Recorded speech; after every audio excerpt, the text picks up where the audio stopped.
જે લોકોનો અતોપતો નથી મળતો કે ક્યાં છે ક્યાં નહીં, એવા મતદારોની સંખ્યામાં અચાનક 3 દિવસની અંદરમાં 809% વધારો કરી દેવામાં આવ્યો કે ભાઈ આ તો ખબર નહીં ક્યાં છે, આપણે જાણતા જ નથી, અમને ખબર જ નથી એ કોણ, ખબર નહીં કયા લેમ્પની નીચે સૂવે છે ને કયા પુલની નીચે સૂવે છે ને કયા રોડની ફૂટપાથ ઉપર રાત્રે સૂઈને દિવસો કાઢે છે, હવે અમને ખબર નથી.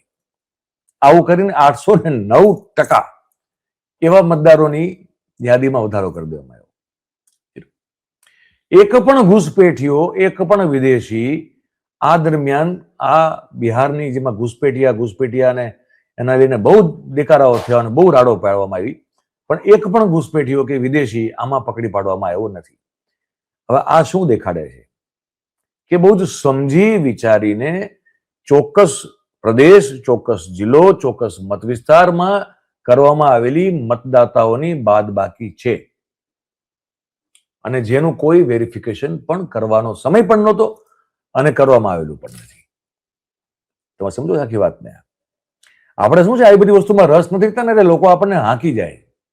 આપણે આ બધી વસ્તુમાં રસ લેવો પડશે જેથી લોકો આપણને આવી રીતે હાંકતા બંધ થાય. કમસે કમ તમે પૂછી શકો કે ભાઈ આ શું માંડ્યું છે. એટલે હું તમને આ બધું દેખાડ્યું. હવે તમે એક બીજી સ્લાઇડ જુઓ.